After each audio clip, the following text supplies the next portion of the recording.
Let's talk about Otani's popularity and status in the U.S.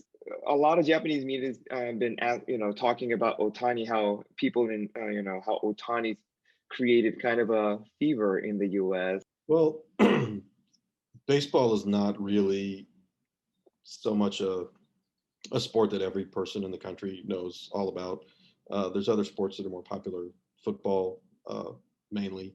There's casual sports fans out there that certainly know who Otani is, but they might not have really seen him play very much, or they might not understand exactly the significance of what he's doing.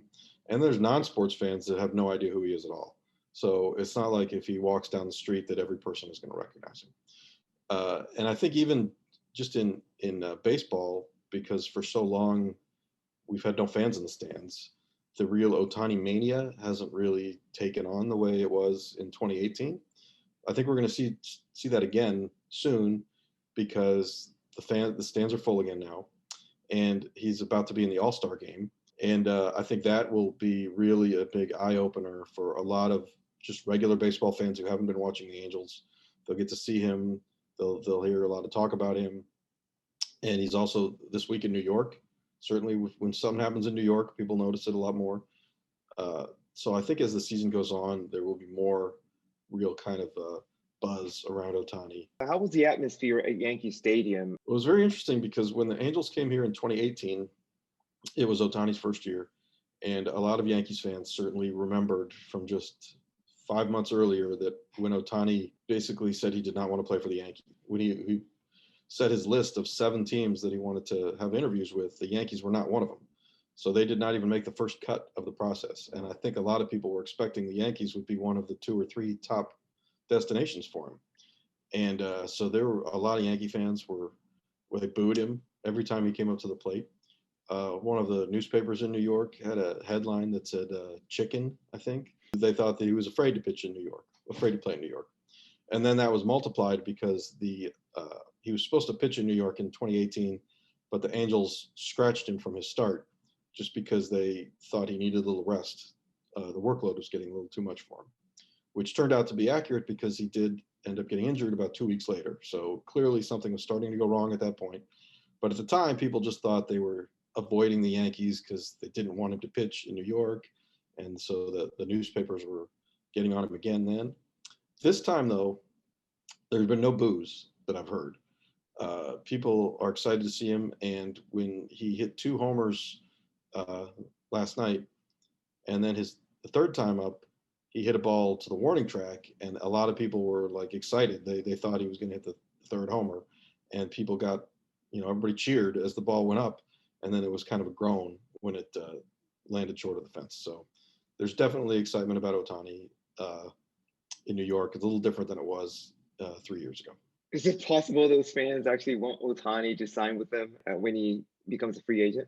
Well, I'm sure that everybody's thinking that. He's still got 2 seasons after this one that he's going to be with the Angels at least.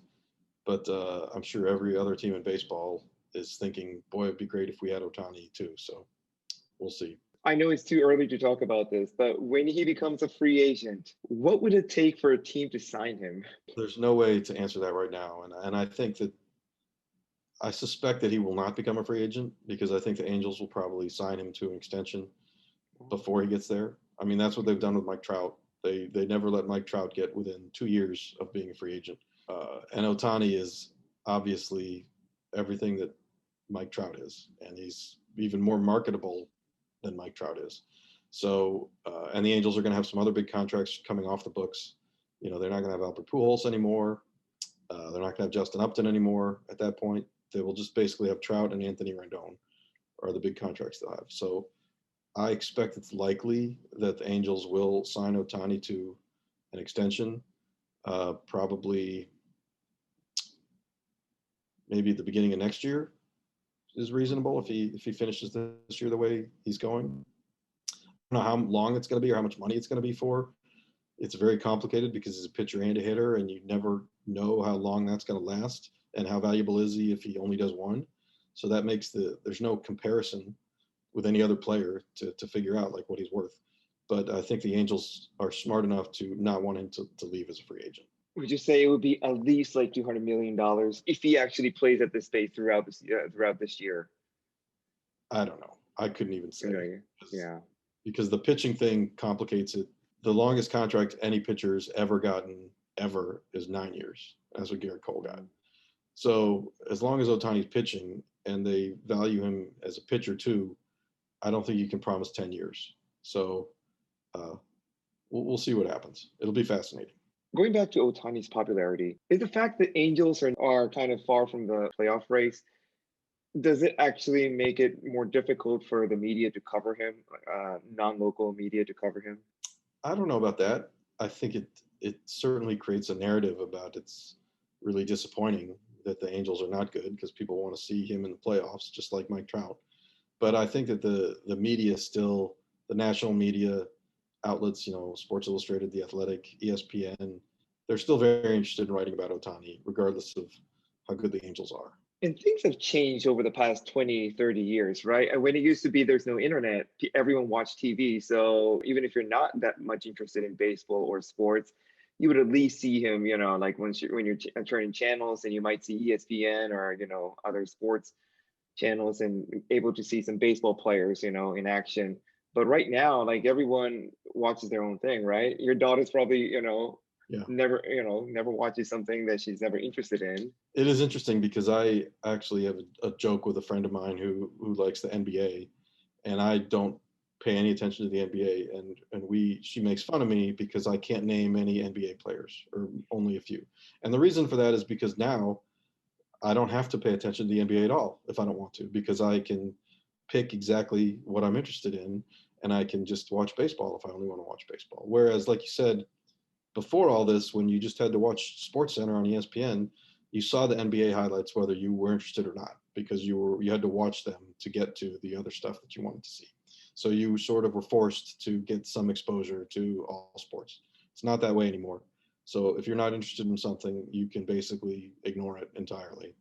And baseball doesn't have the individual stars like the NBA does, right? Well, I mean, it's just part of the nature of the sport. When Ohtani's not pitching, he's at bat for about 8 minutes a game, So it's hard to say, I'm going to watch a whole baseball game to watch Ohtani hit for 8 minutes, and he may, when the game's on the line, he may not come up at all.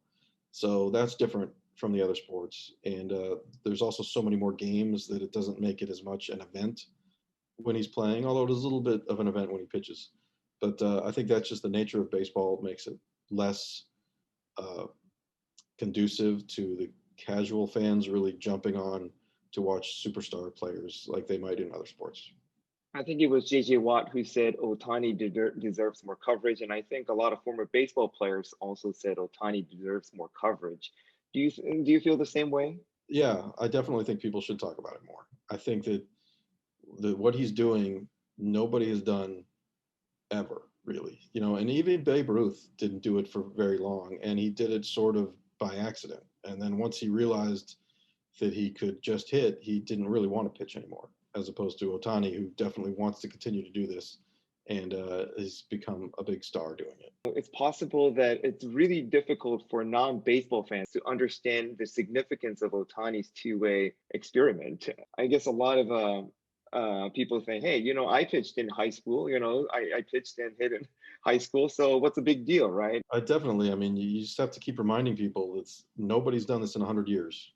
100 years is a long time. And it's not just that he's trying it. There've been other players like Michael Lorenzen, for example, can play a little bit of outfield and he can pitch a little bit for the Cincinnati Reds. But he's not that good at either one of them. I mean, he's a major leaguer, obviously, but he's, average to below average at both of those things. Whereas Ohtani is one of the best in baseball at both of those things, something that nobody else has done. So I think just that is something that people need to really appreciate for how amazing it is.